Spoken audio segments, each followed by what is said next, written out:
Granjero viudo encontró a una mujer y niños hambrientos en su granja, y la decisión que tomó nadie en el prado de Valsierra esperaba que ese martes cambiara algo. Los martes en ese pueblo no cambian nada. Son días de polvo, de sol que pesa, de gallinas que no saben que existe el calendario. Pero ese martes, don Aurelio Zambrano llegó a su granja a las 5 de la tarde, como siempre, con las botas sucias y las manos ásperas, y encontró algo que no debería estar ahí. Una mujer, 4 niños, y el silencio más extraño que había escuchado en mucho tiempo. No gritaban, no corrían, estaban ahí, en medio del patio de tierra, como si ya no tuvieran a dónde más caer. La mujer sostenía a un bebé contra el pecho y sus brazos temblaban, no de miedo, sino de agotamiento.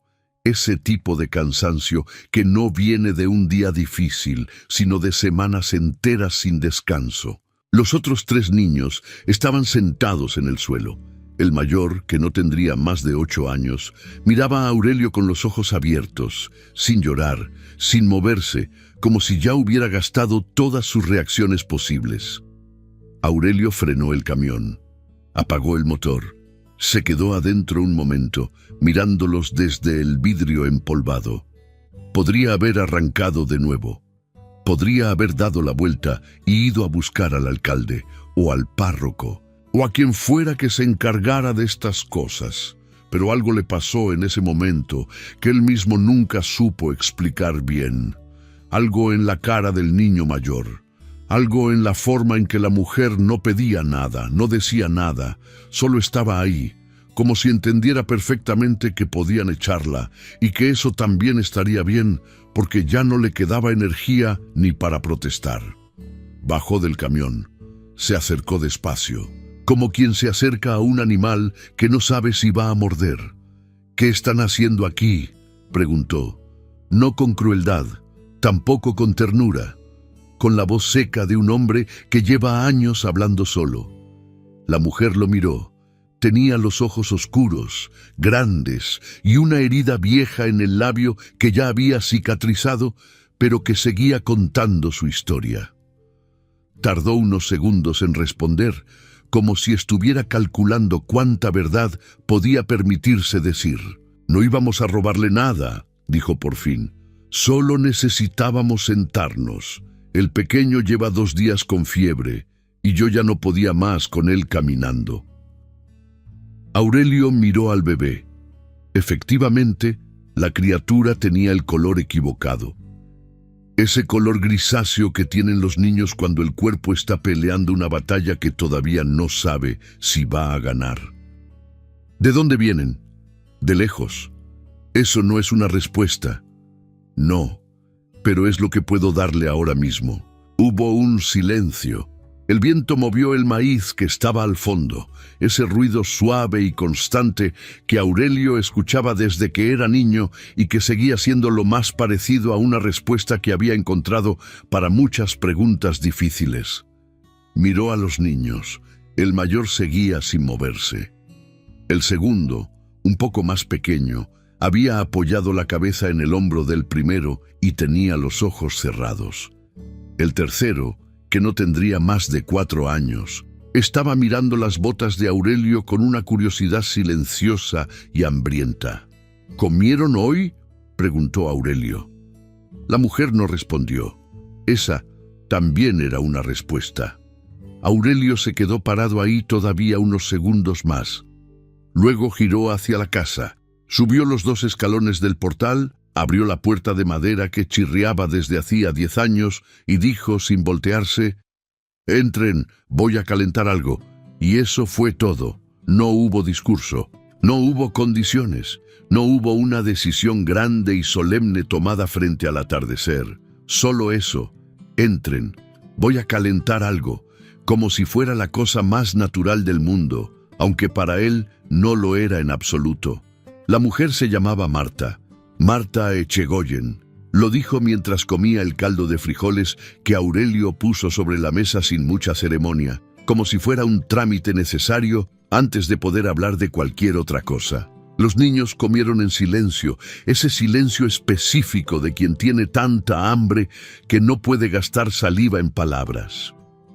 El bebé, al que llamaban Cleo, seguía con fiebre, y Marta lo sostenía con un brazo mientras comía con el otro, con esa habilidad que tienen las madres de hacer dos cosas imposibles al mismo tiempo. Los tres grandes son Iván, Teo y Luca, dijo Marta señalando a cada uno con la mirada. Iván tiene 8, Teo 6, Luca en 4 y Cleo tiene 7 meses. Aurelio los miró uno por uno. Asintió como registrando información que no sabía para qué iba a necesitar. ¿Y el padre?, preguntó. Marta bajó los ojos al plato. No está. ¿Muerto? Ojalá, dijo ella. Y luego pareció arrepentirse de haberlo dicho y ya no agregó nada más. Aurelio no insistió. Había vivido suficiente como para saber que hay respuestas que vienen solas cuando están listas y que apurarlas solo hace que lleguen más torcidas.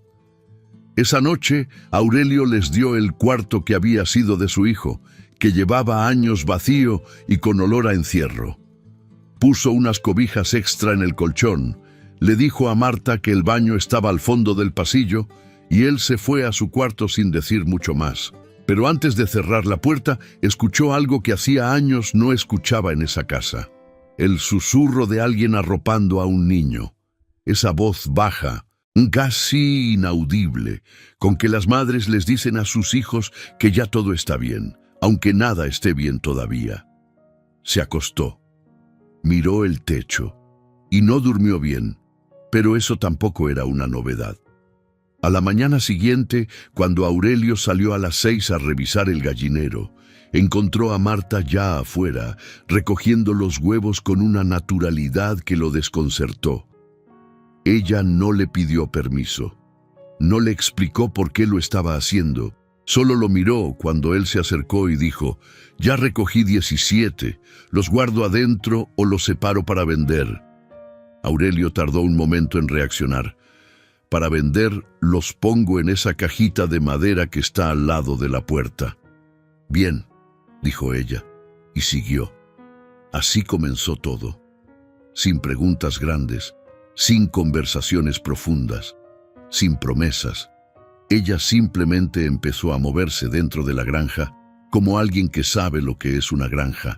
Y Aurelio la dejó porque había trabajo que hacer y porque, si era honesto consigo mismo, le resultaba extraño, pero no desagradable tener a alguien que supiera para qué servía cada cosa.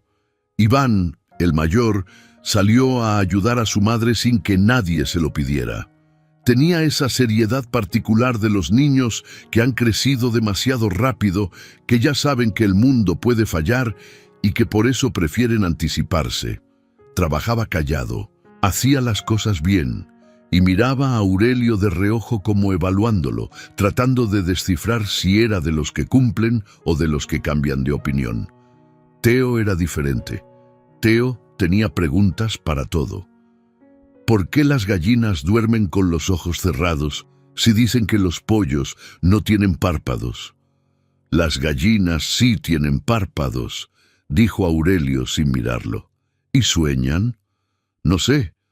Yo creo que sí. Yo creo que sueñan con gusanos. Aurelio no respondió, pero algo en la comisura de su boca se movió 1 milímetro hacia arriba, solo 1 milímetro. Pero Teo lo vio y decidió que ese hombre no era tan difícil como parecía. Luca, el de 4 años, simplemente se pegó a Aurelio desde el primer día con esa confianza irracional que tienen los niños pequeños hacia los hombres mayores que huelen a tierra y a trabajo. Lo seguía por el patio, intentaba hacer lo que él hacía, levantaba cosas que no podía levantar. Y cuando Aurelio lo miraba, sonreía con todos los dientes que tenía, que no eran todos los que debería tener a su edad. Y Cleo, el bebé, fue mejorando con la fiebre a lo largo del segundo día, gracias a unos remedios caseros que Marta preparó con hierbas que encontró en el jardín trasero de la granja.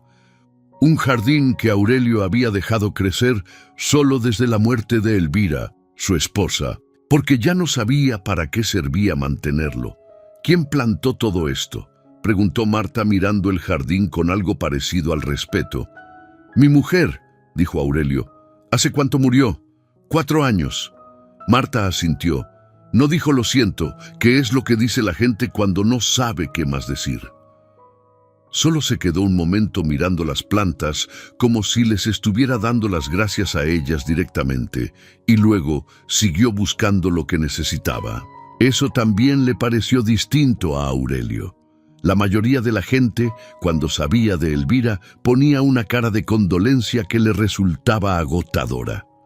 Marta simplemente lo recibió como información y siguió adelante. Quizás porque ella también cargaba con pérdidas propias y sabía que el dolor no necesita escenario. Los días siguientes fueron tomando una forma que Aurelio no había planeado, pero que tampoco rechazó. Marta cocinaba, limpiaba, ayudaba en la granja. No pedía nada, no explicaba nada. Funcionaba como alguien que sabe que su presencia tiene que justificarse con trabajo, no con palabras. Los niños se fueron acomodando a los ritmos de la granja con esa adaptabilidad que tienen los que no han tenido el lujo de ser delicados. Fue en la tarde del 4.º día cuando Aurelio, mientras revisaba el cercado del potrero, escuchó algo que lo hizo frenar. Risas venían del lado del huerto. Teo y Luca estaban corriendo entre las hileras de tomates, persiguiendo a una gallina que se había escapado del corral, y se reían de esa manera que tienen los niños cuando se olvidan por un momento de todo lo demás. Iván los miraba desde afuera con los brazos cruzados, intentando parecer serio, pero sus labios no obedecían del todo. Aurelio se quedó parado escuchando ese sonido. Era raro, era incómodo casi, como cuando llevas mucho tiempo en silencio y de repente suena algo y no sabes bien si te molesta o si lo habías extrañado. Lo había extrañado. Eso no lo pensó claramente ese día. Lo pensó semanas después, cuando ya era demasiado tarde para que cambiara algo. El pueblo empezó a hablar al 3.er día. En el prado de Valsierra, la gente no necesita mucho para empezar a hablar.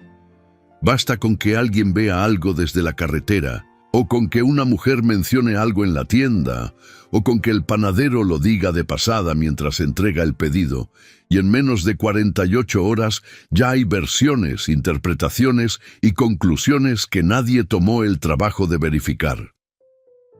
Doña Carmen Solórzano fue la primera en hacer el comentario oficial.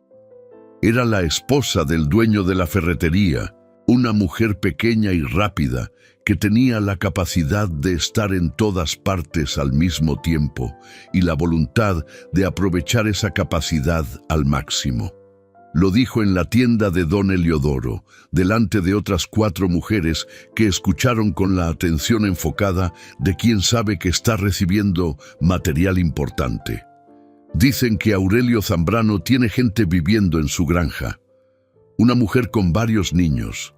Nadie sabe quiénes son ni de dónde vienen. Las otras 4 no dijeron nada todavía. Ese silencio era parte del proceso. Primero se recibe, luego se procesa, luego se opina.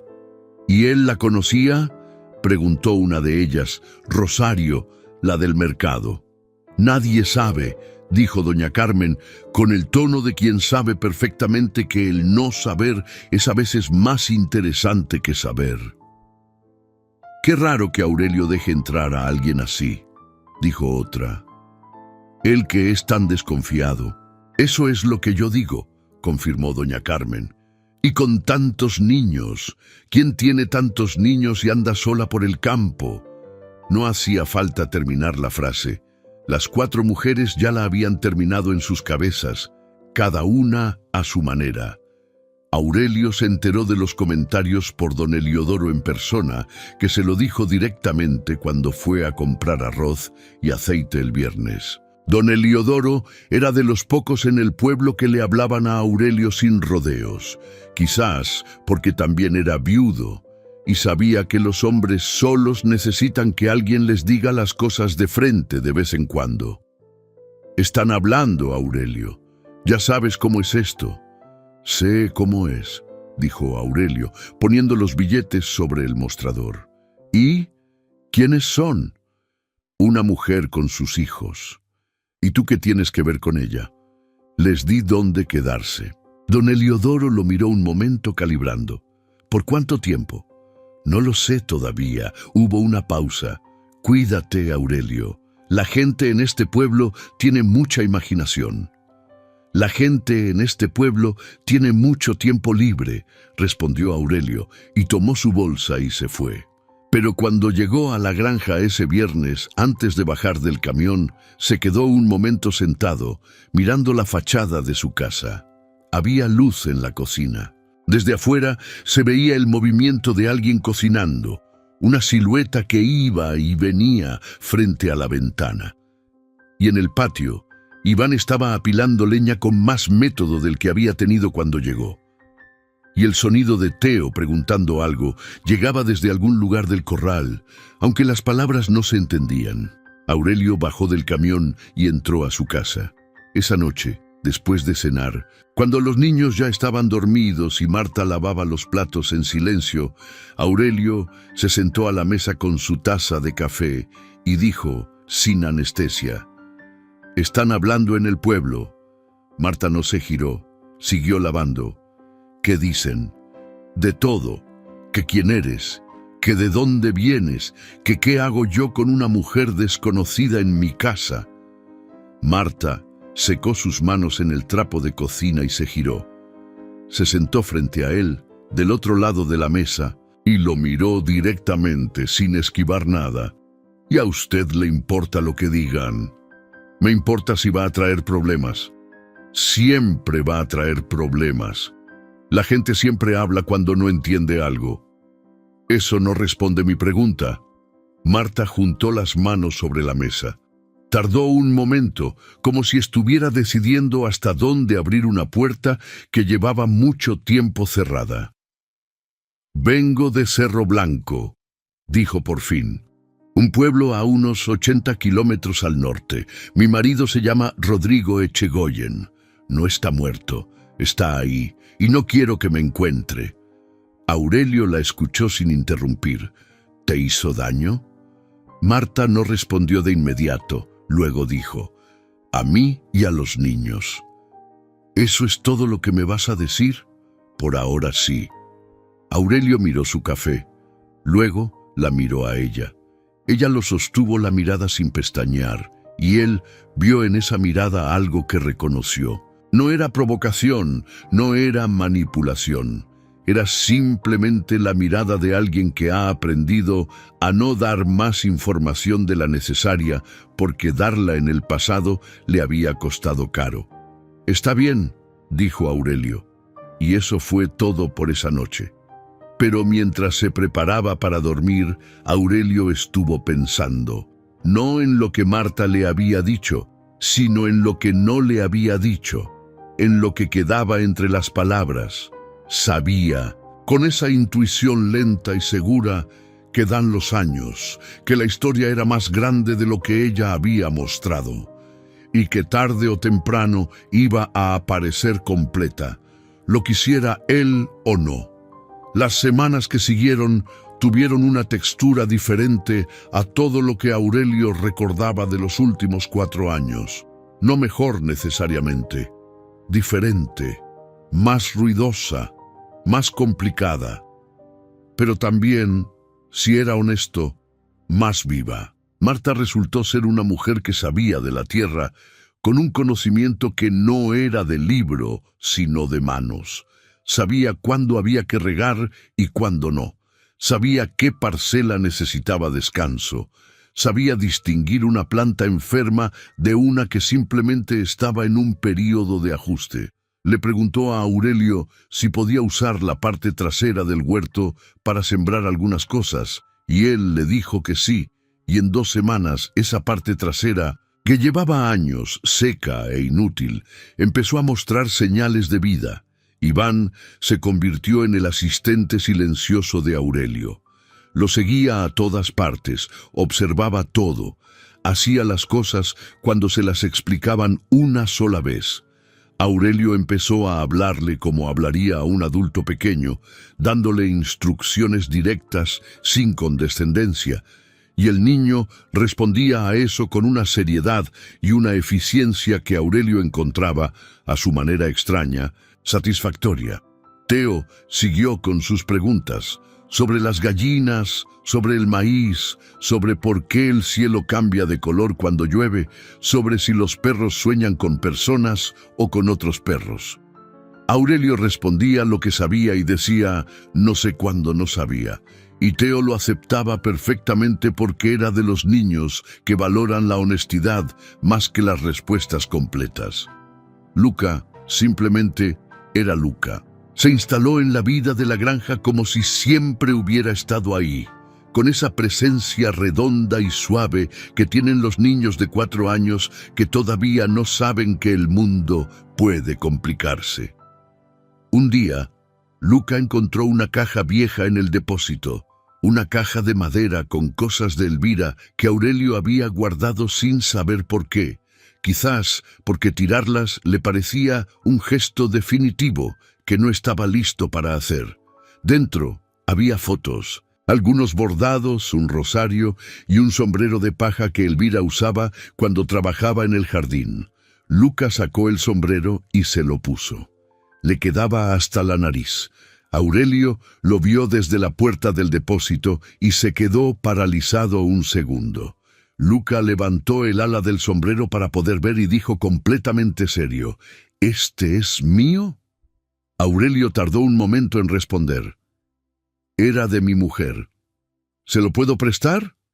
Aurelio no supo qué decir. Entonces dijo lo único que tenía sentido decir. Sí. Luca asintió con la solemnidad de un notario y salió del depósito con el sombrero puesto, tan satisfecho como si acabara de cerrar un trato importante. Esa noche, Aurelio no pudo dormir durante un buen rato. No estaba triste, exactamente. Estaba algo que no tenía nombre claro, algo entre el dolor y la gratitud.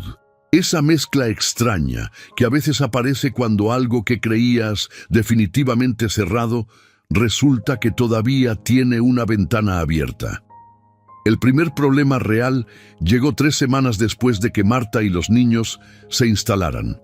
Vino en forma de Ernesto Fuentes, el hermano del alcalde, un hombre de unos 50 años, con tierras propias al sur del pueblo, y una reputación ambigua que la gente describía de maneras distintas dependiendo de cuánto le debieran o cuánto quisieran guardarle las formas. Ernesto llegó una mañana a la granja sin avisar, en su camioneta blanca, con la ventanilla abajo y el brazo apoyado como quien viene de paseo.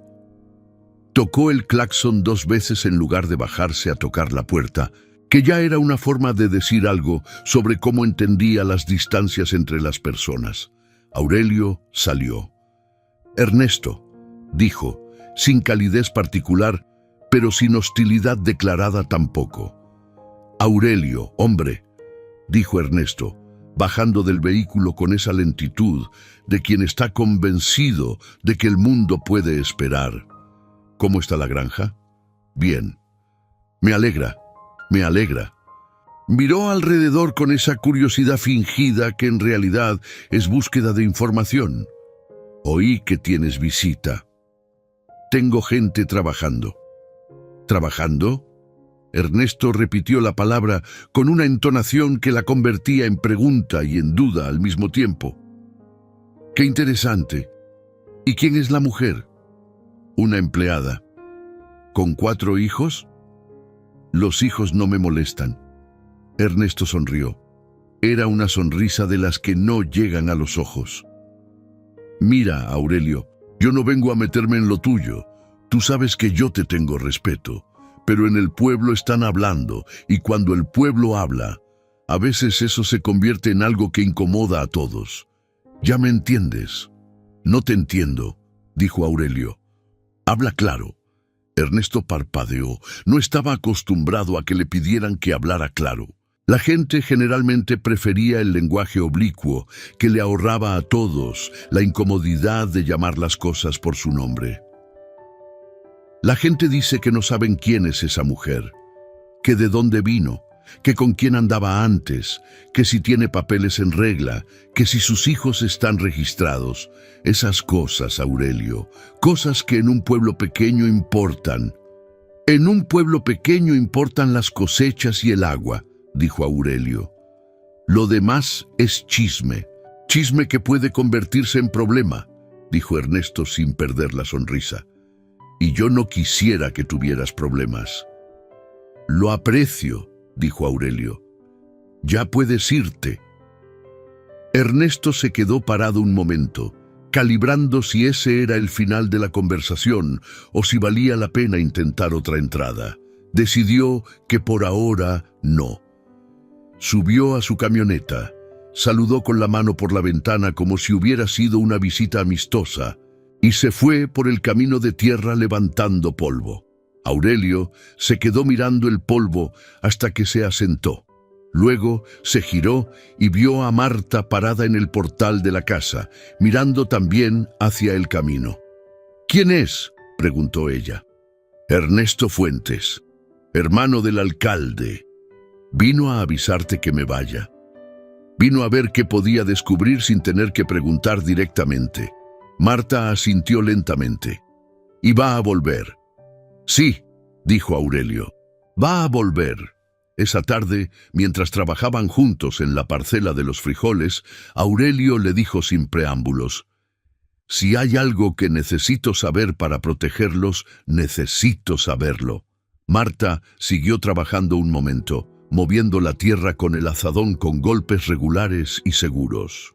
«¿Por qué quiere protegernos?», preguntó sin detenerse. «Porque están en mi granja», dijo Aurelio. «Y lo que está en mi granja es mi responsabilidad». Marta se detuvo, lo miró. «Nadie nos ha tratado como responsabilidad en mucho tiempo. Eso no suena a que les haya ido bien». «No, no nos ha ido bien», siguió trabajando. Luego, despacio, empezó a hablar. Rodrigo Echegoyen no había sido siempre el hombre que se convirtió. Esa fue la primera cosa que Marta dijo, y lo dijo con esa precisión particular de las personas que han pensado mucho en cómo explicar algo que no tiene una sola causa. Cuando se casaron, él trabajaba, era cuidadoso, tenía planes, pero los planes fallaron, o los cambió, o simplemente dejaron de importarle.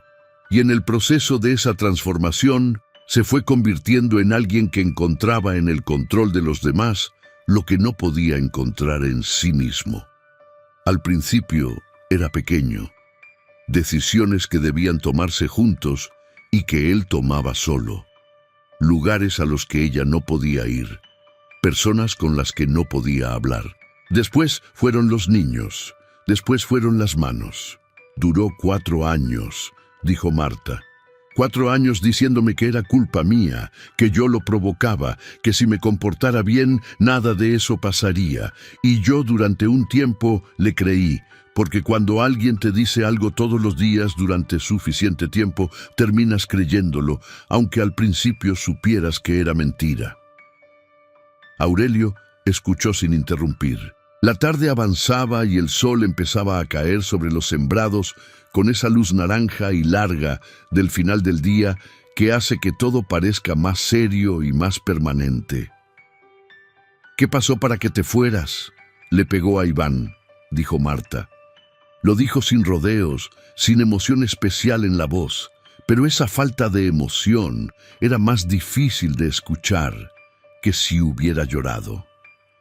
Había golpeado a Teo antes, cuando era más pequeño, y yo me lo dije de todas las formas posibles para no verlo claramente. Pero esa noche fue Iván, y Iván se quedó quieto y lo miró. Y en ese momento supe que si mi hijo ya estaba aprendiendo a quedarse quieto y aguantar, era porque yo lo había enseñado con mi ejemplo, y eso no podía seguir. Aurelio no dijo nada. «Nos fuimos esa misma noche», continuó Marta. con lo que tenía en una bolsa. Fui donde mi hermano, que vive en San Mateo, pero Rodrigo fue a buscarnos ahí al tercer día. Mi hermano le tiene miedo porque Rodrigo tiene amigos en la alcaldía de Cerro Blanco, gente con la que hace negocios, y le dijeron a mi hermano que si nos ocultaba podía tener problemas con sus tierras, así que nos tuvimos que ir.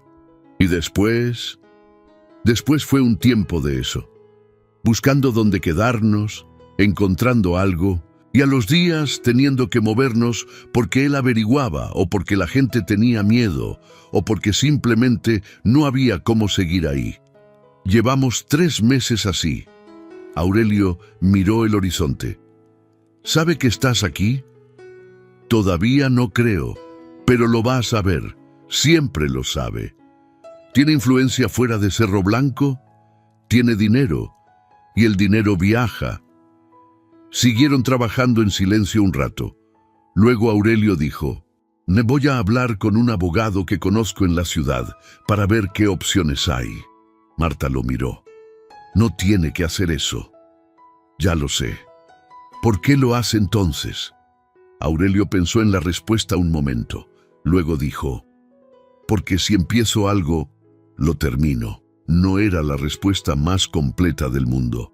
Pero Marta asintió como si fuera suficiente, porque a veces las respuestas simples son las más honestas. El abogado se llamaba Fermín Castellanos, un hombre de ciudad que Aurelio conocía desde hacía 20 años porque había manejado el testamento de su padre y había sido honesto en un momento en que habría podido no serlo. Aurelio fue a verlo sin decirle a Marta, porque no quería crear expectativas que no sabía si podía cumplir. Fermín lo escuchó todo, tomando notas en su cuaderno con esa calma profesional que tienen los abogados buenos, cuando están procesando información que saben que va a ser complicada.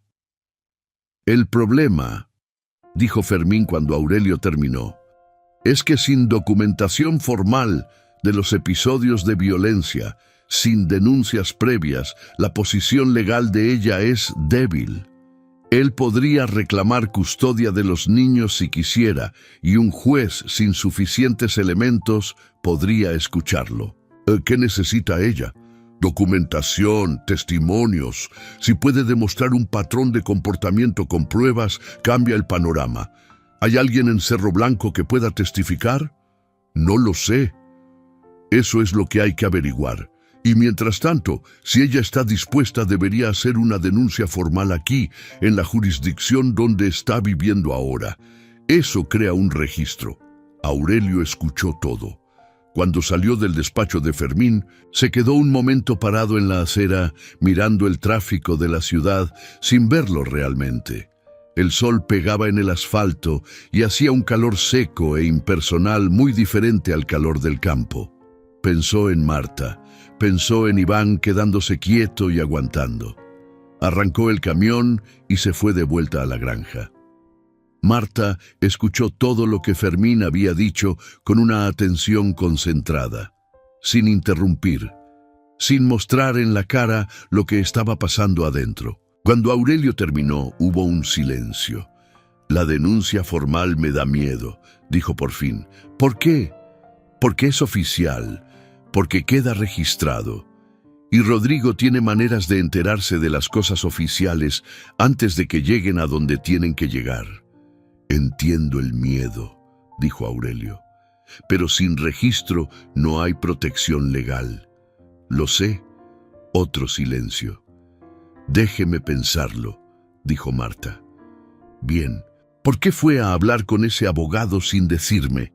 Aurelio consideró la pregunta. Porque si le decía y no había nada que hacer, no quería que se ilusionara.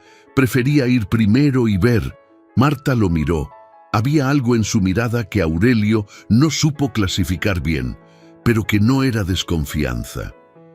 Eso es muy calculador para alguien que parece tan directo. «Soy directo cuando tengo certeza», dijo Aurelio. «Cuando no la tengo, yo prefiero verificar primero». Marta asintió despacio. «Mi madre decía que los hombres que van primero y hablan después Son más confiables que los que hablan primero y van después. Su madre tenía razón. Sí, dijo Marta, y algo en su expresión se movió. Algo parecido a una sonrisa que no llegó del todo a ser sonrisa, pero que estuvo cerca. Casi siempre la tenía. Los días siguieron. El pueblo siguió hablando.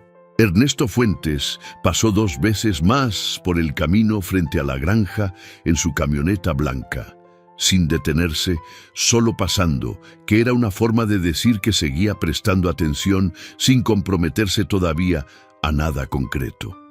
Aurelio lo notó. Marta también lo notó. Ninguno de los dos dijo nada el uno al otro sobre eso, pero ambos sabían que era una cuenta regresiva, que algo estaba acumulándose en la distancia y que tarde o temprano llegaría. Lo que ninguno de los dos anticipó fue que llegaría desde adentro antes de llegar desde afuera. Fue Iván. Una tarde, Aurelio lo encontró detrás del galpón, sentado en el suelo con las rodillas recogidas, mirando la nada. No estaba llorando. Iván no lloraba fácil, lo que en un niño de 8 años decía mucho sobre lo que había aprendido. Aurelio se sentó al lado de él en el suelo, sin preguntar nada, sin decir nada. Solo estuvo ahí un rato. Finalmente, Iván dijo: «¿Cuándo nos vamos a ir de aquí?» «No lo sé», dijo Aurelio. «¿Nos va a echar?» «No». Iván miró al suelo. En los otros lugares siempre llegaba un momento en que nos teníamos que ir. A veces nos avisaban, a veces no. «Aquí no van a echarlos sin avisar», dijo Aurelio. «¿Cómo sé que es verdad?» Aurelio pensó en la respuesta. Era una pregunta justa, más justa de lo que muchos adultos se hubieran atrevido a hacer. «No puedes saberlo», dijo. «Todavía no, pero puedes ver lo que pasa. Y lo que pasa es que llevan casi un mes aquí y nadie los ha mandado a ningún lado». Iván procesó eso. «¿Le molestamos?», preguntó. «A veces Teo hace mucho ruido». Iván casi sonrió. «¿Le molestamos de verdad?», insistió. Aurelio pensó en la respuesta con honestidad. «No», dijo. «Me desacomodaron, que no es lo mismo». «¿Cuál es la diferencia? Lo que molesta a uno lo quiere que se vaya. Lo que desacomoda a uno lo mira y piensa que quizás tenía las cosas demasiado acomodadas». Iván lo miró. Tenía los ojos de su madre, oscuros y directos. «¿Por qué nos ayuda si no nos conocía?» «Porque había que hacerlo. Mi papá siempre dice que uno no tiene por qué meterse en los problemas de otros». «Tu papá y yo no pensamos igual», dijo Aurelio. Iván volvió a mirar al suelo. Luego dijo, bajito: «Ojalá él pensara como usted». Aurelio no respondió a eso. No había nada útil que responder. Pero se quedó sentado al lado de Iván otro rato más, hasta que la tarde terminó de caer y hubo que entrar a cenar.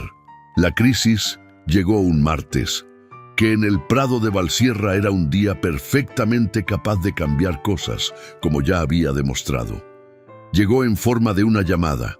El teléfono de la granja sonó a media mañana, cuando Aurelio estaba en el potrero y Marta estaba en la cocina preparando el almuerzo. Marta contestó porque era lo más natural, y del otro lado de la línea hubo un silencio antes de que una voz de hombre dijera, «Marta». Ella reconoció esa voz aunque no hubiera querido reconocerla. El cuerpo la reconoció antes que la mente, con ese reflejo físico que queda grabado en los músculos y en el estómago como una memoria que no se puede borrar. Era Rodrigo. «¿Cómo conseguiste este número?», dijo ella. Su voz sonó plana. «Eso fue lo mejor que pudo hacer. No importa cómo lo conseguí. ¿Cómo están los niños?». «Bien, quiero hablar con Iván». «No». Una pausa. «Marta, no tienes que hacer esto más difícil de lo que ya es. Solo quiero saber que están bien». «Ya te dije que están bien». «¿Dónde están?». «En un lugar seguro». «¿Con quién?». «Con personas buenas». «¿Con un hombre?». La voz cambió. Apenas, pero cambió. Con una familia, dijo Marta. No me mientas. No te estoy mintiendo. Marta. Hubo algo en la forma en que dijo su nombre, que era la forma de decir muchas otras cosas que no quería decir directamente en un teléfono.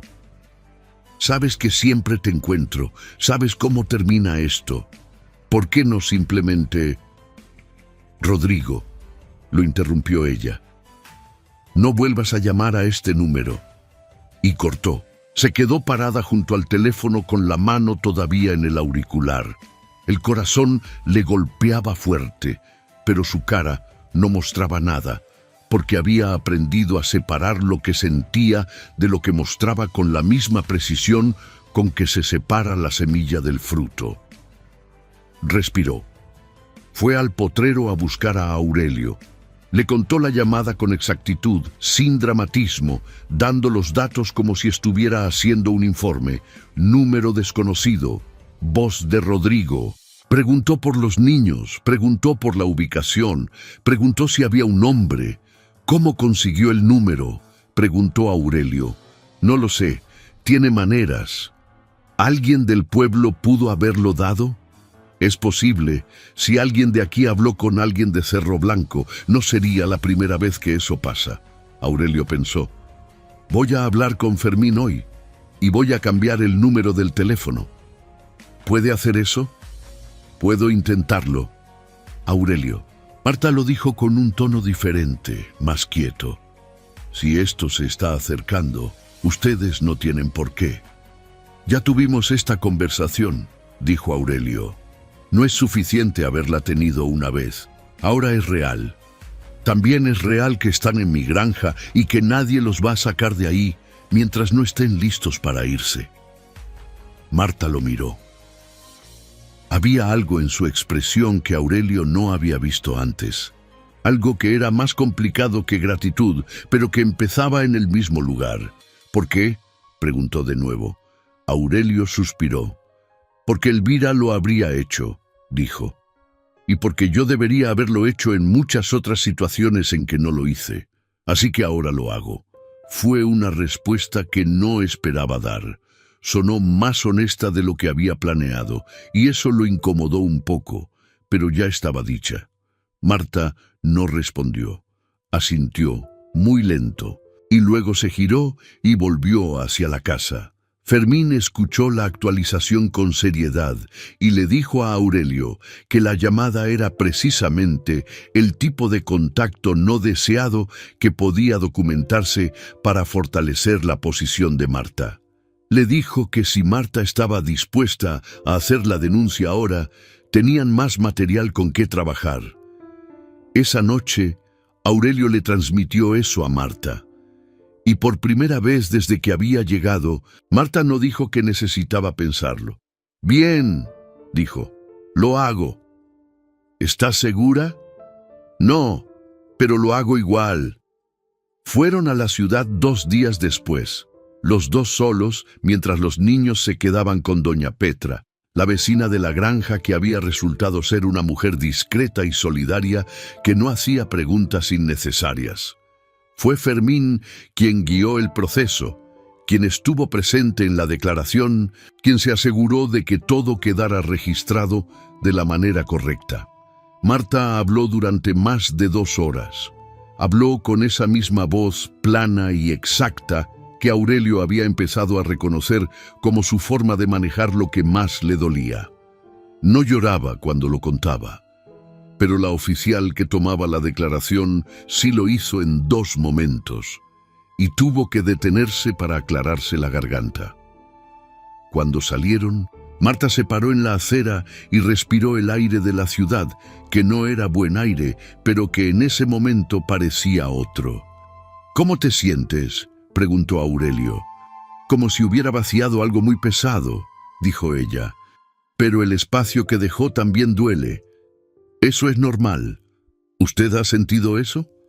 Aurelio pensó en la noche que supo que Elvira no iba a mejorar, cuando el médico lo llamó aparte en el pasillo del hospital y le dijo las palabras que él ya sabía, pero que aún así, al escucharlas, lo dejaron vacío de una manera diferente a cualquier vacío anterior.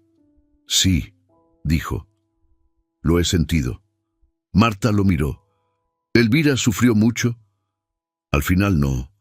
Al principio sí, pero al final no. Me alegra.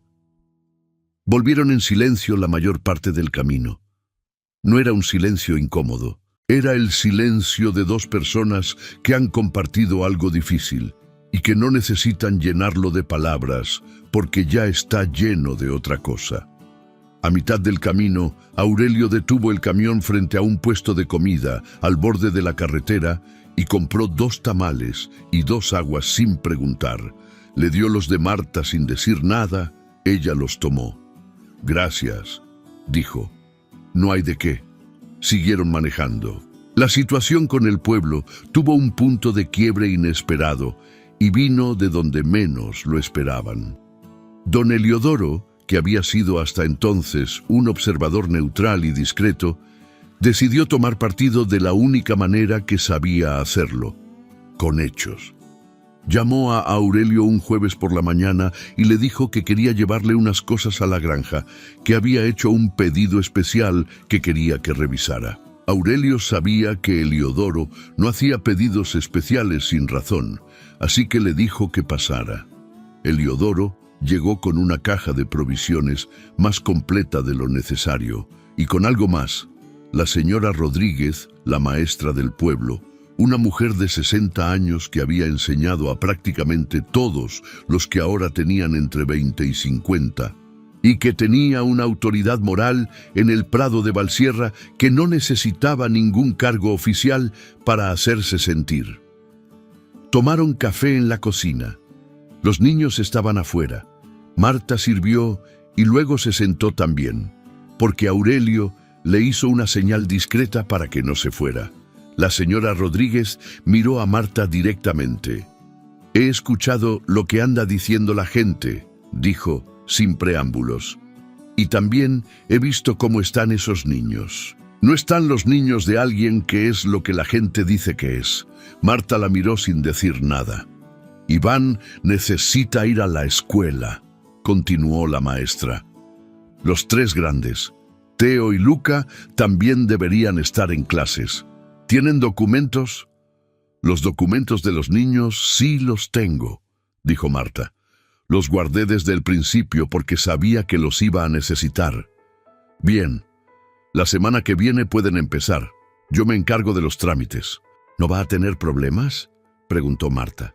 La señora Rodríguez la miró con la expresión de quien lleva 40 años manejando problemas en una escuela rural y ya no le quedan sorpresas.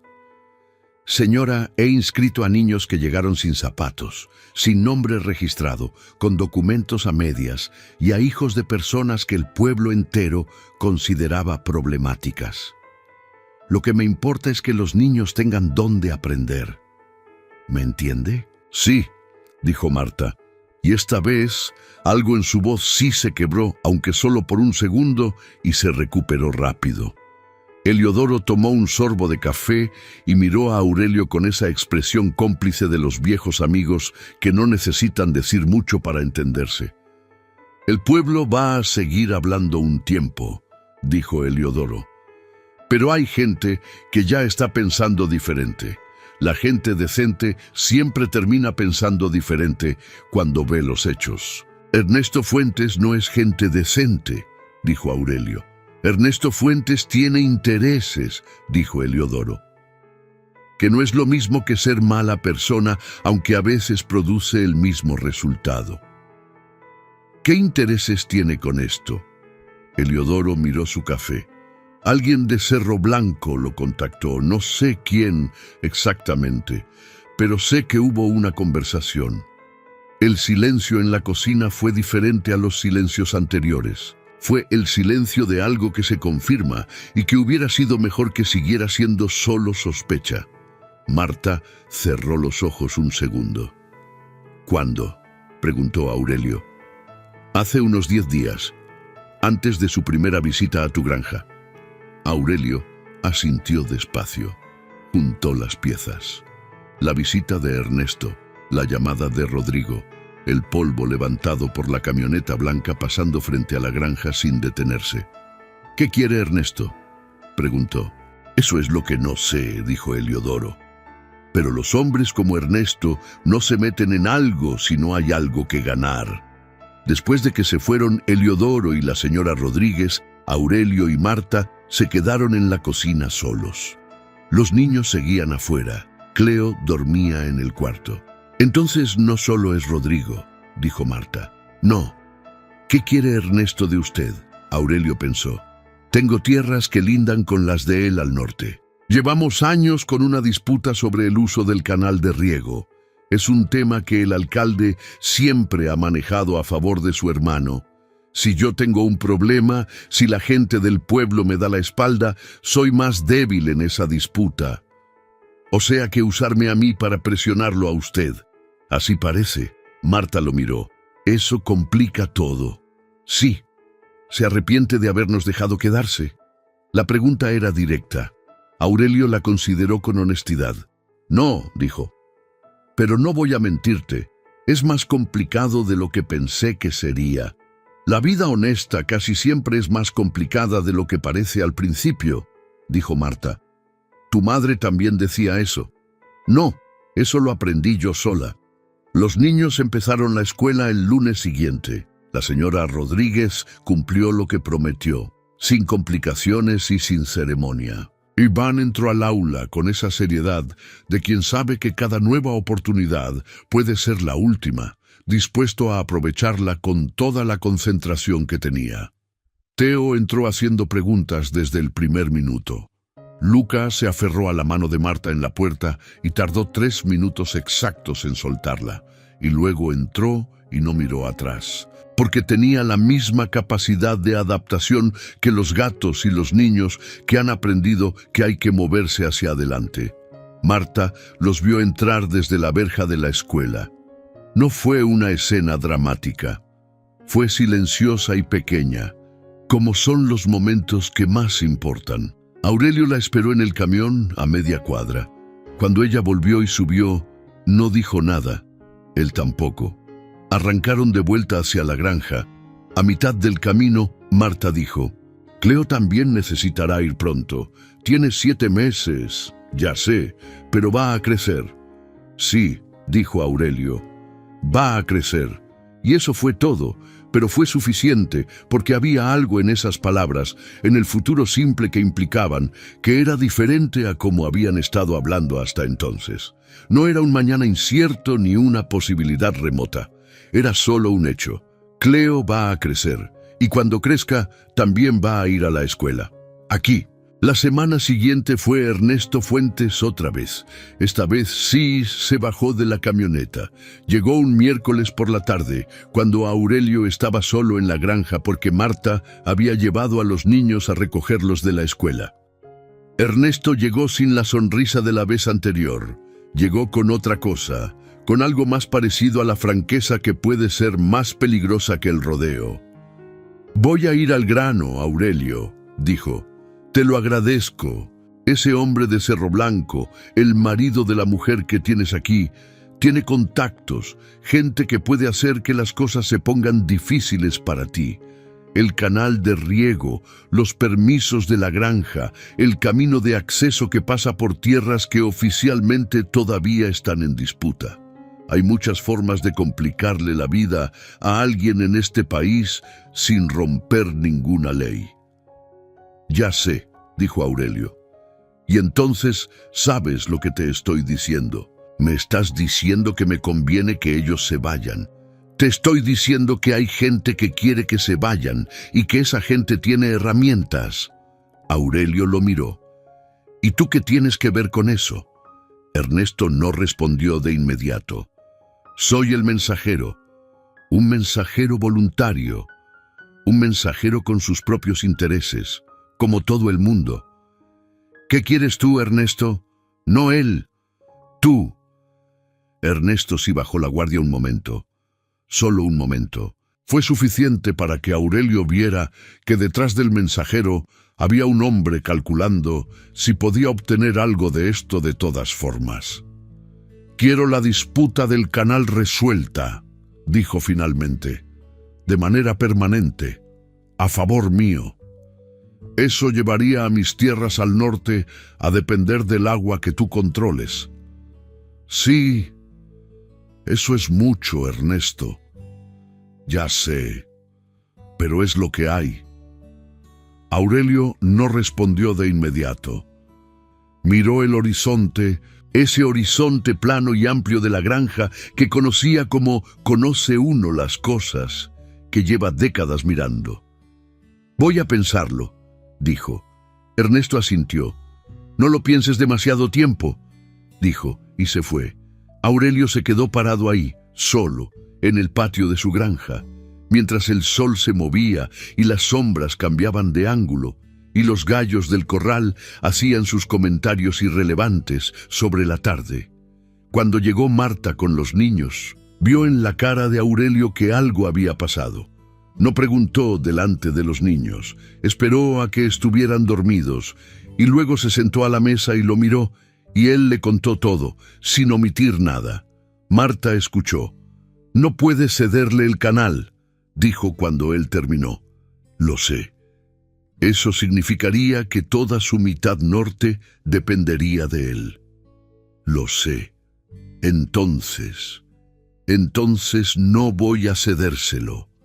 Pero eso significa que van a presionar». «Sí». Marta juntó las manos sobre la mesa. Aurelio. Era la primera vez que le decía el nombre directamente, sin el don, y él lo notó. Si no cede y siguen presionando, puede perder cosas importantes, por nosotros, por hacer lo correcto, la corrigió él. Eso es lo mismo. No es lo mismo. Si lo hago solo por ustedes, puede que algún día me arrepienta. Si lo hago porque es lo correcto, no tengo de qué arrepentirme aunque salga mal. Marta lo miró durante un buen rato. ¿Cuánto tiempo lleva pensando así? Desde que Elvira murió, dijo Aurelio. Antes pensaba de otra manera. Pensaba que era mejor no meterse, no complicarse, mantener lo propio, y era correcto pensarlo. Pero cuando ella se fue, me di cuenta de que toda mi vida me había dedicado a mantener cosas y que no me había dedicado suficiente a hacer las que valían. Marta no dijo nada, pero algo en su postura se acomodó, como cuando uno encuentra un punto de equilibrio que no sabía que estaba buscando. «¿Qué vamos a hacer?», dijo por fin. «Vamos a hablar con Fermín y vamos a hablar con el alcalde directamente». ¿El hermano de Ernesto? El alcalde tiene sus propios intereses, que no necesariamente coinciden con los de su hermano. Y tiene una elección en 6 meses. Marta consideró eso. ¿Cree que se puede usar eso? No para amenazar, pero sí para recordarle que en un pueblo pequeño la gente tiene memoria. Al día siguiente, Aurelio llamó a Fermín y le contó todo. Fermín escuchó con esa calma suya y luego dijo que había algo que podían hacer, que había un abogado en la ciudad que se especializaba en casos de violencia intrafamiliar con componentes de presión institucional y que valía la pena una conversación. También dijo algo más. Aurelio, lo que Ernesto te planteó es extorsión, no con ese nombre, porque nunca va a ponerse en ese papel, pero funcionalmente es eso. Y si lo documentas bien, puedes usarlo. ¿Cómo lo documento? La próxima vez que quiera hablar, graba la conversación. ¿Eso es legal? En este país, grabar una conversación de la que eres parte es legal. Grabar a terceros sin participar no lo es, pero si tú estás en la conversación, puedes grabarla. Aurelio asintió. Bien. La oportunidad llegó más rápido de lo esperado. Ernesto llamó el viernes para preguntar si Aurelio había pensado. Aurelio tenía el teléfono con la grabación activada. La conversación fue corta pero suficiente. Ernesto no dijo nada extraordinariamente explícito, pero dijo lo bastante. Habló de problemas con permisos, de inspecciones que podían volverse largas, de personas en Cerro Blanco que podían hacer que los documentos de la mujer se complicaran si el asunto no se resolvía.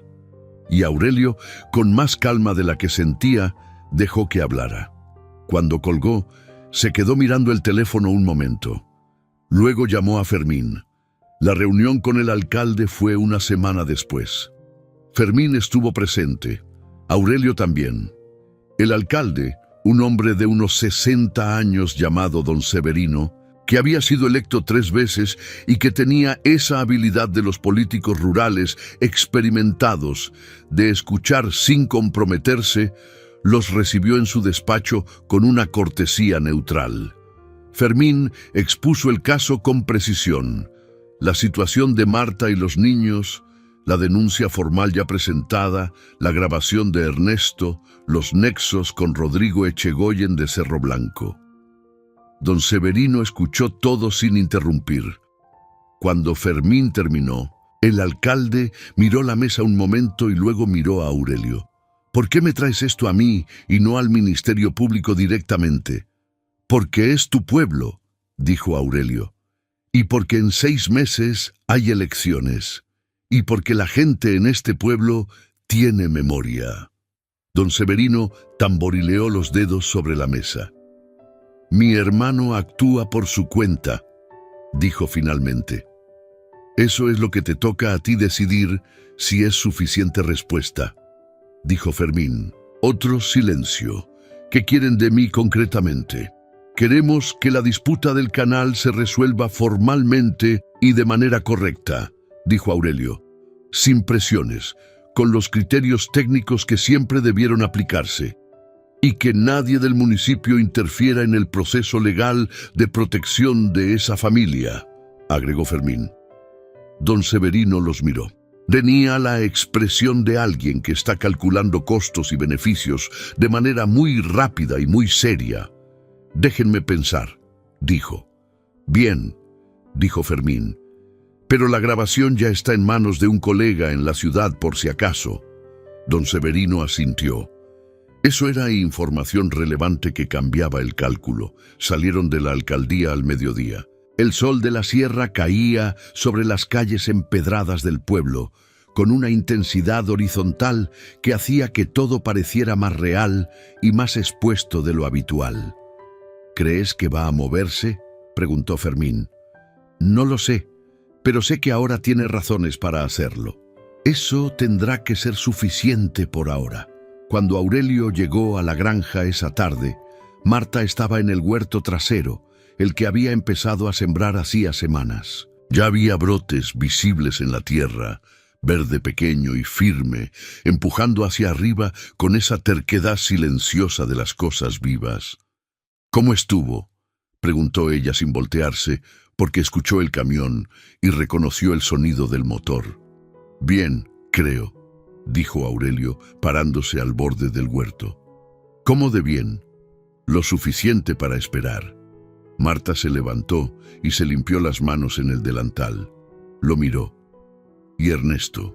Ernesto tiene un problema más grande que nosotros ahora mismo. Marta asintió despacio, luego miró sus plantas. El cilantro ya salió, dijo. Lo veo, y los jitomates van a tardar otro mes, pero van a salir. Bien, hubo un silencio tranquilo entre ellos, de los que ya no necesitan llenarse. Iván hizo su primer examen hoy, dijo Marta. ¿Cómo le fue? La maestra dice que tiene una comprensión lectora de niño de 10 años. Aurelio no dijo nada, pero asintió con un movimiento de cabeza que era aprobación pura. Teo le preguntó a la maestra si las plantas tienen sentimientos, agregó Marta. ¿Y ella? Le dijo que era una pregunta excelente y que lo investigaran juntos. Buena maestra. Sí.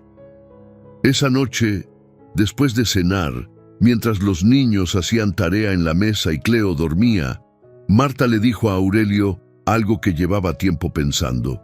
Quiero poder pagar una parte del gasto de la casa cuando el huerto empiece a producir. Si vendemos en el mercado del pueblo, puede ser suficiente para cubrir algo. No es necesario. Para mí sí es necesario, dijo ella, con esa firmeza que no era orgullo sino dignidad, que son cosas distintas aunque a veces se confundan. No quiero vivir de su generosidad, quiero vivir del trabajo. Aurelio la miró. Bien, dijo. Cuando el huerto produzca, organizamos eso. ¿Le parece bien que use también la parcela del fondo? Esa que dijo que llevaba años sin usarse. Es mucho trabajo. Tengo manos. Lo sé. ¿Y tiempo? Los niños están en la escuela. Tengo más tiempo del que cree. Aurelio pensó un momento. La parcela del fondo necesita trabajo de preparación antes de sembrar. Piedras, maleza, tierra compactada. Puedo empezar este fin de semana. Puedo ayudar. Marta lo miró con algo que era una pregunta sin palabras. Hay cosas en esa parcela que yo solo no he podido con ellas, dijo Aurelio. No por falta de fuerza, sino por falta de ganas, que es diferente. A veces ayuda a tener a alguien trabajando al lado. Marta asintió. Bien, este sábado empezamos. El sábado trabajaron los dos en la parcela del fondo desde las 7 de la mañana. Iván se sumó a los 20 minutos, sin que nadie lo llamara, con los guantes de trabajo que Aurelio le había dado la semana anterior y que usaba con más seriedad de la que muchos adultos pondrían en equipamiento prestado. Teo apareció después, con sus preguntas sobre la tierra y las piedras y por qué algunas plantas crecen donde no se las siembra y otras no crecen donde sí se las siembra. Luca simplemente cavó en un rincón con un palito durante 2 horas, completamente absorbido por su propia versión del proyecto. Fue un día largo y físico y silencioso en su mayor parte. Al mediodía comieron en el patio, los 6, con Cleo sobre una cobija a la sombra, mirando el cielo con esa atención total que tienen los bebés hacia las cosas que los adultos ya no ven. Aurelio miró a los niños comer y pensó en algo que no pensaba desde hacía tiempo. Pensó en el hijo que él y Elvira habían perdido, no muerto, sino ido. Ido de otra manera, una historia larga y complicada que pertenecía a otro tiempo y que él había guardado en ese cuarto que ahora ocupaba Marta con los niños, junto con el colchón y las cobijas y el olor a encierro que ya no estaba, porque Marta había abierto la ventana el primer día y no la había vuelto a cerrar. No era el mismo dolor, no era el mismo vacío, pero había algo en este sábado particular que tocaba el mismo lugar, aunque de una manera diferente, más suave, más esperanzadora. No lo dijo. No había para qué, pero Marta, que tenía esa capacidad de los que han sobrevivido mucho de leer los silencios de los demás, lo miró un momento y luego miró a otro lado, como respetando algo que no necesitaba ser nombrado para ser real. La respuesta del alcalde llegó 10 días después, por escrito, a través de Fermín. Era una carta formal que establecía que la disputa del canal de riego entre la granja Zambrano y las propiedades de Ernesto Fuentes sería revisada por una comisión técnica en los siguientes 30 días, con criterios objetivos de distribución de recursos hídricos según lo establecido por la normativa regional. No era una victoria total, pero era un movimiento en la dirección correcta. Y en este tipo de asuntos, que son lentos y difíciles y nunca terminan de una vez, los movimientos en la dirección correcta son lo que uno puede pedir razonablemente. Ernesto Fuentes no fue más a la granja. Tampoco llamó. Rodrigo Echegoyen tampoco volvió a llamar al número de la granja, quizás porque había cambiado, quizás porque sus canales de información se habían interrumpido, quizás porque los abogados de Fermín le habían hecho saber de maneras indirectas pero claras que continuar el hostigamiento podía tener consecuencias formales. El silencio que siguió no era el mismo silencio de antes. Era un silencio diferente, más tenso al principio, como cuando uno espera que algo caiga y no cae, y tiene que acostumbrarse poco a poco a la idea de que quizás no va a caer ahora mismo. Fue en esas semanas de silencio cuando algo cambió en la granja de una manera que no tenía que ver con leyes, ni con alcaldes, ni con hombres en camionetas blancas. Fue en la manera en que Aurelio empezó a hablar. No mucho más. no de manera diferente, pero más. Respondía cuando antes no respondía, preguntaba cuando antes no preguntaba. Una noche le preguntó a Theo cómo le había ido en la escuela, y Theo le dio un informe de 15 minutos sobre los tipos de rocas que habían visto en clase de ciencias, y Aurelio lo escuchó hasta el final, sin una sola señal de impaciencia. Marta lo vio desde la puerta de la cocina y no dijo nada. Pero esa noche, mientras lavaba los platos, había algo diferente en ella también, algo más liviano, algo que era, si uno lo miraba con cuidado y sin prisa, parecido a la paz. Un domingo por la mañana, Aurelio estaba revisando el motor del camión cuando escuchó que alguien se acercaba por el camino. No era una camioneta, era una figura a pie, un hombre solo, caminando despacio. Lo vio desde lejos y algo en él se preparó, aunque todavía no sabía para qué. Cuando el hombre estuvo más cerca, lo reconoció. No lo conocía de antes, pero lo reconoció de la misma manera en que uno reconoce algunas cosas sin haberlas visto, por la postura, por la manera de moverse, por algo que se transmite antes de que lleguen las palabras. Era un hombre de unos 40 años, ancho de hombros, con una camisa clara y botas de trabajo. Caminaba con esa lentitud de quien sabe que tiene tiempo y que el tiempo es suyo, que es una manera de caminar que Aurelio había aprendido a reconocer en hombres que creen que las cosas les pertenecen. Se detuvo a unos metros. ¿Usted es Zambrano?, preguntó. Sí, dijo Aurelio, sin moverse del lugar donde estaba. Me llamo Rodrigo Echegoyen, dijo el hombre. El silencio que siguió fue de los que no necesitan describirse. Fue de los que se entienden solos. Aurelio lo miró, Rodrigo lo miró, los dos calibrando. Vine a hablar con mi mujer, dijo Rodrigo. No está disponible, dijo Aurelio. No le estoy preguntando si está disponible, le estoy diciendo que vine a hablar con ella. Y yo le estoy diciendo que no está disponible, repitió Aurelio, con la misma voz de antes, sin subir el tono, sin ningún elemento extra. Rodrigo se acercó un paso. Mire, no sé qué le contó ella, pero hay dos versiones de cada historia. Y yo. No vine a escuchar versiones, dijo Aurelio. Lo que usted le hizo a esa mujer y a esos niños está documentado. Hay una denuncia formal, hay un abogado, y hay una grabación de una conversación con Ernesto Fuentes que ya está en manos de personas que saben qué hacer con ella. Rodrigo se detuvo. Algo cambió en su cara. No fue arrepentimiento, fue cálculo. Eso lo dice usted, dijo. Sí, y también lo dice el papel que firmó una oficial en la ciudad cuando tomó la declaración. Si quiere, puede llamar a Fermín Castellanos. Él le puede explicar los detalles. Rodrigo lo miró durante un momento que se sintió más largo de lo que fue. Esos niños son mis hijos, dijo. Lo sé, dijo Aurelio. Y también sé lo que les hizo, y también sé lo que le hizo a ella. Y sé que un juez va a tener mucho que considerar cuando vea todo eso junto. Otro silencio. ¿Qué quiere?, preguntó Rodrigo. Y en esa pregunta había algo que se había desinflado un poco, algo que era más cercano a la realidad de lo que le habría gustado mostrar. «Que se vaya», dijo Aurelio, «y que deje de mandar mensajes y de usar personas intermediarias. Si tiene algo que comunicar, que lo haga por los canales legales, que para eso están». Rodrigo lo miró un tiempo más.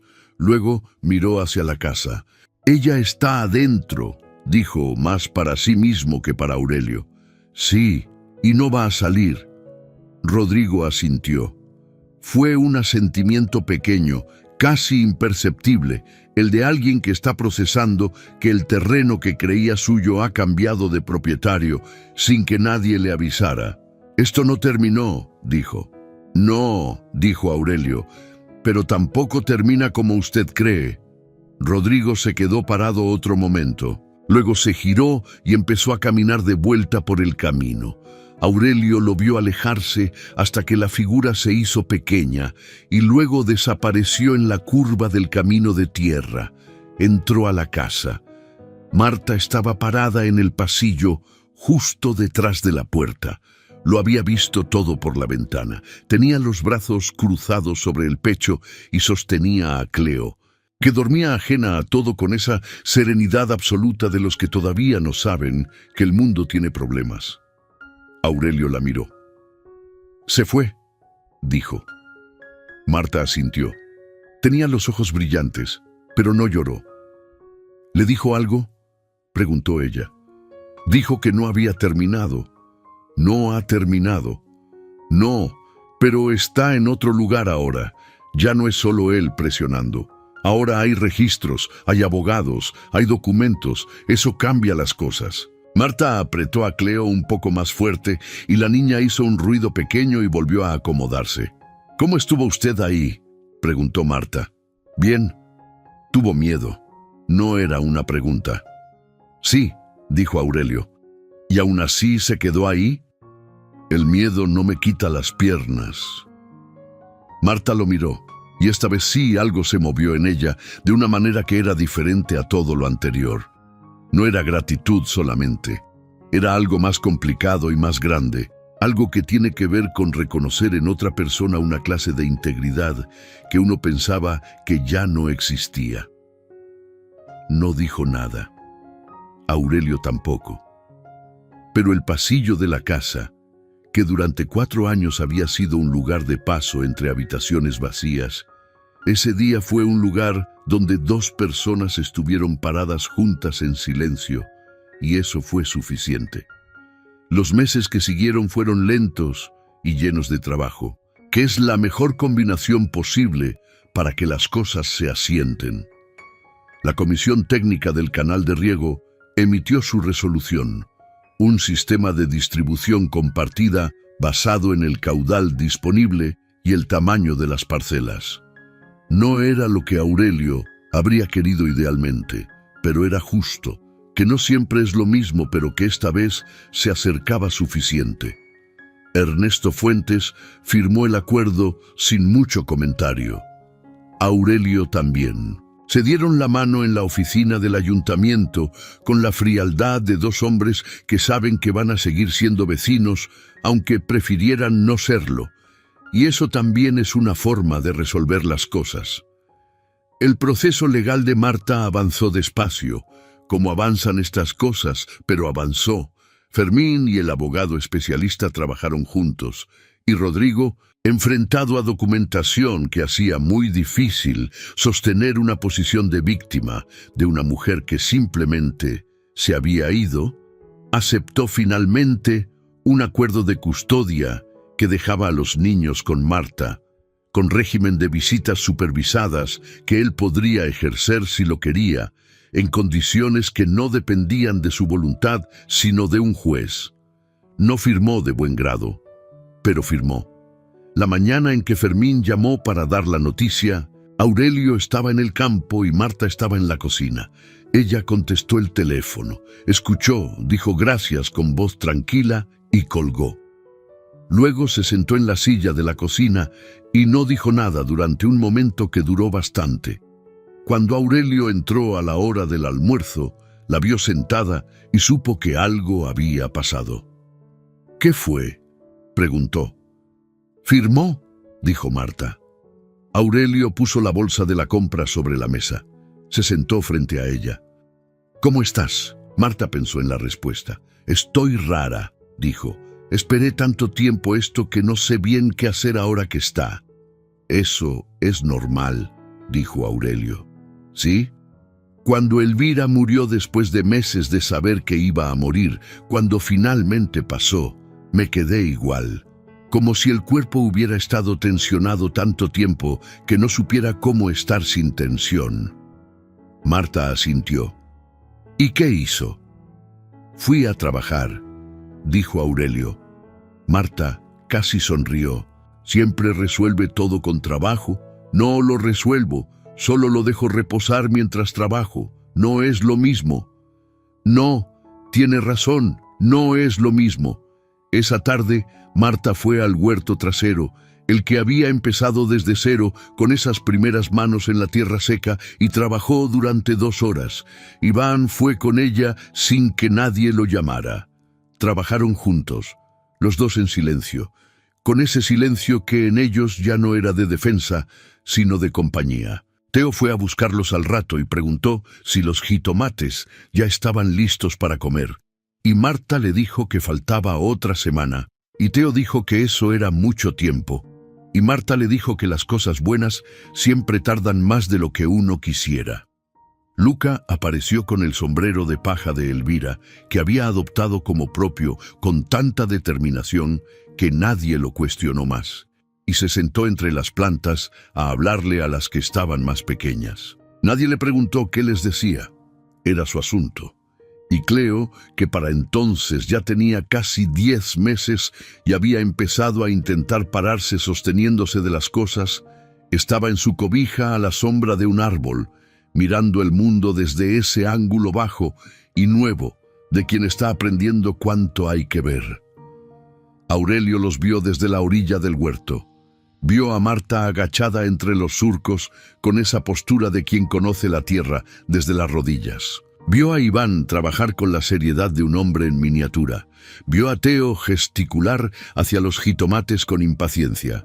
Vio a Luca con el sombrero de paja. Vio a Cleo intentar agarrar algo en el aire y pensó en Elvira. La pensó sin el peso habitual, sin ese dolor sordo que llevaba 4 años instalado en algún lugar detrás del pecho.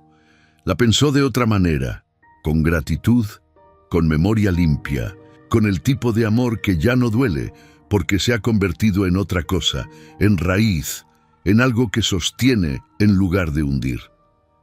Le habría gustado esto, pensó. No necesariamente esto específico, pero el movimiento, el ruido, la vida empujando hacia arriba como los brotes del huerto. Le habría gustado Cleo mirando el aire, le habría gustado Luca con su sombrero. Dio la vuelta y fue a revisar el cercado del potrero, porque había trabajo que hacer y porque el trabajo era la manera en que él entendía que los días eran reales. El pueblo del Prado de Valsierra no cambió de opinión de manera dramática ni con un solo gesto. Cambió como cambian los pueblos pequeños, que es de a poco, por acumulación, por detalles que se van sumando hasta que un día alguien dice algo diferente en la tienda y nadie lo contradice, y eso ya es suficiente para que la corriente vaya en otra dirección. La señora Rodríguez ayudó, don Eliodoro ayudó, doña Petra, la vecina, ayudó a su manera callada de siempre, y los niños ayudaron sin proponérselo, que es la mejor manera. Porque los niños en una escuela son personajes en una historia que el pueblo entero lee sin darse cuenta, y cuando esos niños resultan ser buenos compañeros, trabajadores, respetuosos, curiosos, la historia que el pueblo ha estado contando sobre su familia empieza a no tener sentido y hay que reescribirla. Un domingo de mercado, Marta puso por primera vez un puesto con los productos del huerto. Cilantro, epazote, jitomates, algunos chiles que habían salido bien y unas hierbas medicinales que la señora Rodríguez le había dicho que en el pueblo eran difíciles de conseguir. Vendió todo antes del mediodía. La gente le preguntó si iba a volver la semana siguiente. Dijo que sí. Alguien le preguntó si podía traer más epazote. Dijo que sí. Alguien más le preguntó dónde había aprendido a cultivar, y ella dijo en mi tierra, que es de donde se aprende lo que se lleva de verdad. Cuando llegó de vuelta a la granja, con la caja vacía y unos billetes en el bolso, Aurelio estaba esperando en el patio sin hacer nada particular, que para él era una rareza lo suficientemente notable como para que ella lo notara. ¿Me esperaba?, preguntó. Estaba revisando unas cosas, dijo él. ¿Cómo le fue? Vendí todo, Aurelio asintió. Bien, dijo bien como si no le sorprendiera. No me sorprende, lo que usted siembra es bueno. Marta lo miró. ¿Cuándo lo vio? Desde el principio. El huerto trasero lo hizo producir en menos tiempo de lo que yo esperaba. Entonces nunca dudó. Del huerto no, dijo Aurelio. Marta entendió lo que eso quería decir y lo que no quería decir exactamente, y que ambas cosas eran parte de la misma respuesta honesta. Voy a guardar esto, dijo ella, levantando la caja vacía. Bien, y entró. Aurelio se quedó en el patio un momento más. El sol de media tarde caía sobre los campos con esa luz dorada y pesada del verano interior que lo hace todo parecer más lento y más verdadero al mismo tiempo. Los gallos hacían su comentario perpetuo sobre nada en particular. Desde adentro de la casa llegaba el sonido de los niños haciendo algo que no se entendía bien desde afuera, pero que tenía el tono inequívoco de algo normal. Normal. Esa palabra se le ocurrió a Aurelio y se quedó pensando en ella. Normal como algo que se construye, no como algo que uno tiene. Normal como trabajo acumulado, como días que se ponen unos encima de otros hasta que dejan de ser excepcionales y se vuelven simplemente lo que es. Fue en ese momento que Iván salió por la puerta y le preguntó con su seriedad habitual: ¿Me enseña a montar el caballo esta tarde? Aurelio lo miró. No tengo caballo, pero tiene el potro que trajo don Heliodoro la semana pasada.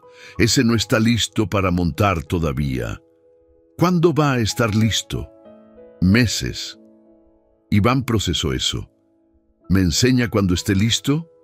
Aurelio lo miró. Miró sus ojos oscuros y directos, iguales a los de su madre. Sí, dijo. Cuando esté listo te enseño. Iván asintió con la formalidad de quien acaba de cerrar un trato. Bien, dijo, y volvió adentro. Aurelio se quedó parado en el patio solo, con el sol cayendo sobre los campos y el ruido de la granja viva alrededor. Y por primera vez en 4 años, el silencio de la granja Zambrano no era vacío. Era simplemente silencio. El tipo de silencio que no necesita llenarse porque ya tiene todo lo que necesita. Hubo una noche, meses después, cuando el otoño ya había empezado a cambiar el color de los campos y los niños llevaban varios meses en la escuela y el huerto producía con regularidad y el proceso legal estaba asentado, en que Aurelio y Marta se quedaron solos en la cocina después de que los niños se durmieran.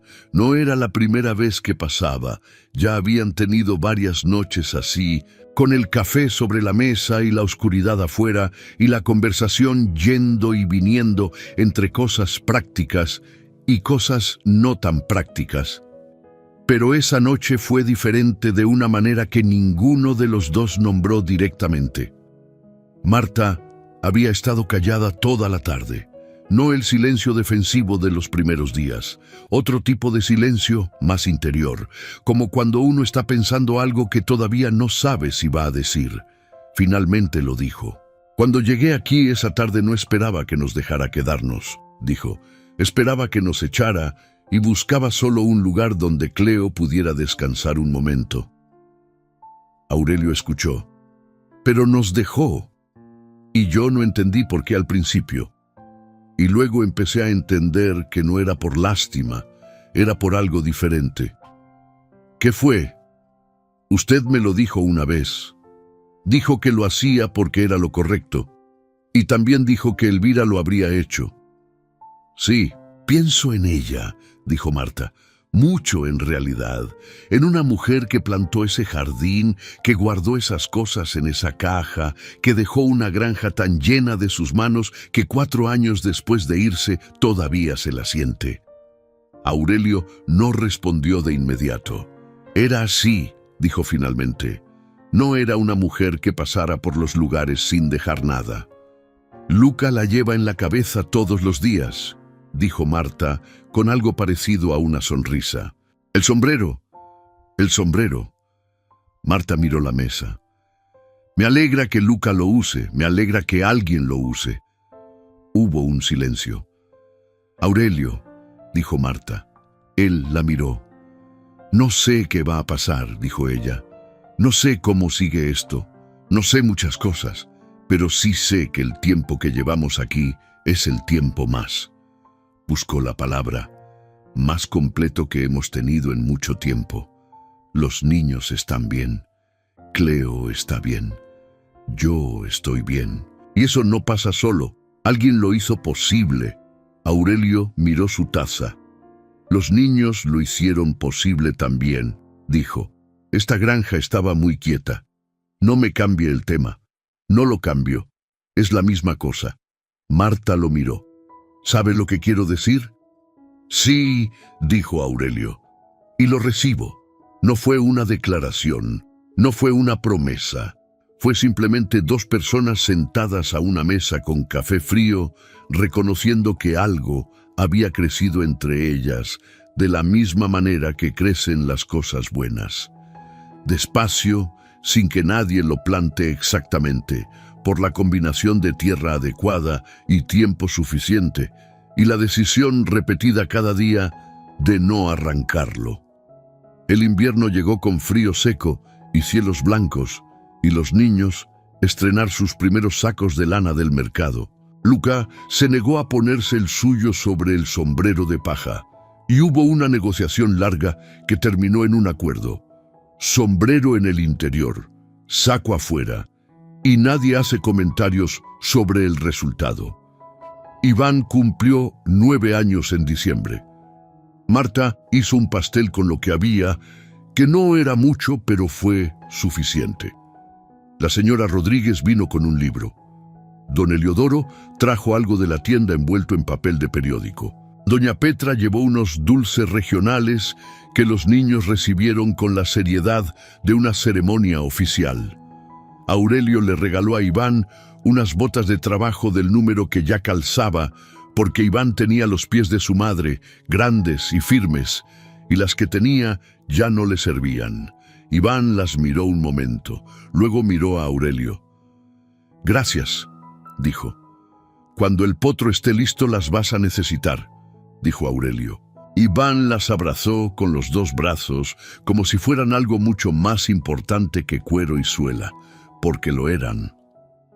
Esa noche, cuando todos se fueron y los niños durmieron y la casa volvió al silencio de siempre, Aurelio se sentó en el portal con su café y miró el campo oscuro bajo el cielo de invierno, ese cielo despejado de la sierra que tiene más estrellas de las que la gente de ciudad puede imaginar. Pensó en todo lo que había pasado en ese año, en cómo había empezado, con esa tarde de un martes que no debería haber cambiado nada y cambió todo, en la mujer con los niños parada en su patio, en el bebé con fiebre, en el niño de 8 años que miraba sin llorar porque ya había gastado todas sus reacciones. Pensó en la primera vez que escuchó risas en la granja. Pensó en el sombrero de paja. Pensó en Elvira. Le habló un momento, en silencio, de esa manera en que los viudos a veces hablan con los que se fueron, no porque crean que escuchan, sino porque algunas cosas necesitan decirse, aunque no haya quien las reciba. Le dijo que estaba bien, le dijo que la granja estaba bien, le dijo que el jardín que ella había plantado seguía siendo útil, y le dijo gracias, aunque no hubiera podido explicar con exactitud por qué. La primavera llegó con lluvia y con los brotes nuevos, y con los jitomates del segundo ciclo, y con Cleo dando sus primeros pasos en el patio de tierra. Unos pasos lentos y determinados y ridículamente valientes, como todos los primeros pasos de todos los que aprenden a caminar por primera vez. Marta la sostuvo un momento y luego la soltó, y Cleo caminó sola hacia Aurelio, que estaba agachado unos metros más allá, esperando con los brazos abiertos, con una naturalidad que hacía apenas un año le hubiera parecido imposible. Cleo llegó hasta él. Se cayó en el último paso. Él la levantó. Ella se rió. Y eso fue todo. A veces la vida se resume en cosas así. En un bebé que camina y se cae, y alguien que la levanta, y ella se ríe, y el sol sobre el patio de tierra y el maíz al fondo, moviéndose con el viento de la sierra. No hubo una resolución dramática. No hubo un final que se anunciara a sí mismo con música y con discursos. Las cosas siguieron, como siguen las cosas reales, con trabajo y con días y con problemas pequeños que se van resolviendo y con momentos que uno no sabe que van a importar hasta que ya importaron. El proceso legal terminó de asentarse. Rodrigo Echegoyen no volvió. No porque se hubiera convertido en otra persona, sino porque el costo de seguir presionando había superado lo que estaba dispuesto a pagar, que es la única razón por la que algunos hombres se detienen.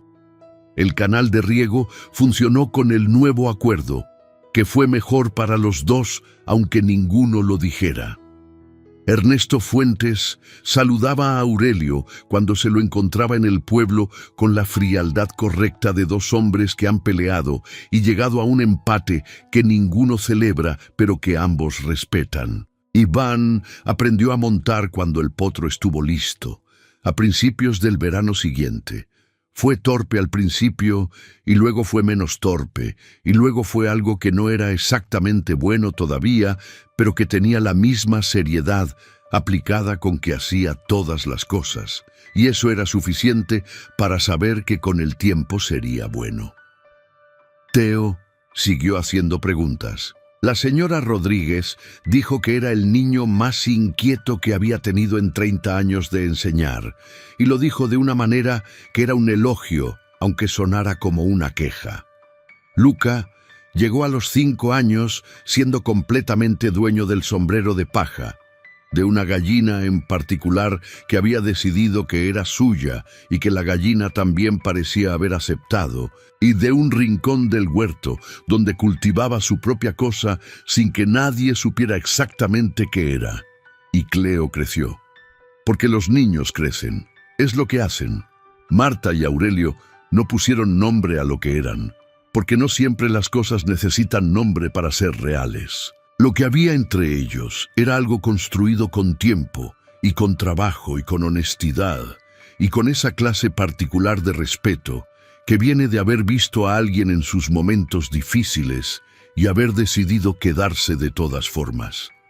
Había noches en que hablaban tarde, con el café sobre la mesa y el campo oscuro afuera.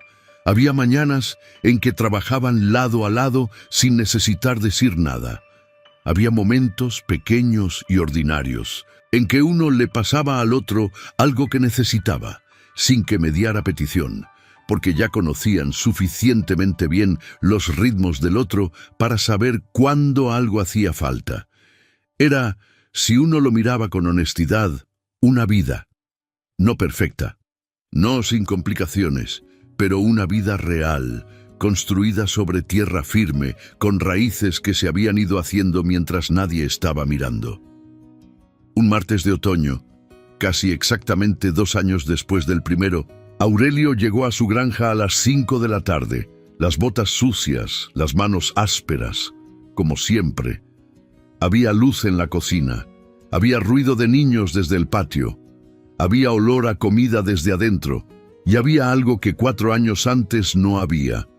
La sensación de que lo que le esperaba adentro era parte de él de la misma manera en que la tierra era parte de él, de manera profunda y sin retorno, del tipo que no se explica mucho porque las cosas más verdaderas rara vez necesitan explicación. Bajó del camión, entró a su casa, y eso fue suficiente. Porque a veces la historia más importante que alguien puede vivir no comienza con una decisión heroica ni termina con un discurso. A veces comienza con un martes cualquiera, con un hombre que frena el camión y ve a una mujer y 4 niños en su patio y decide, sin saber bien por qué, pero sin dudarlo tampoco, que la cosa correcta que hay que hacer es bajarse y entrar y calentar algo.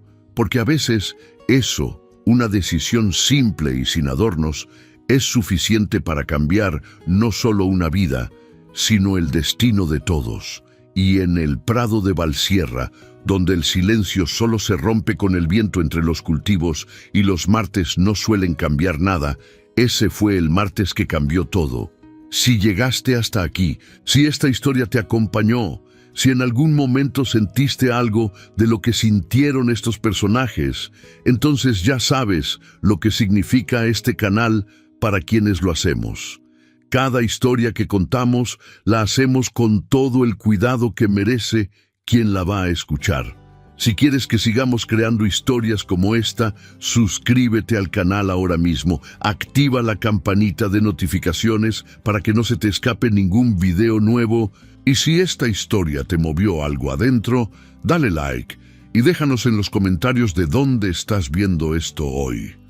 Nos encanta saber desde qué rincón del mundo nos estás acompañando. Nos vemos en la próxima historia.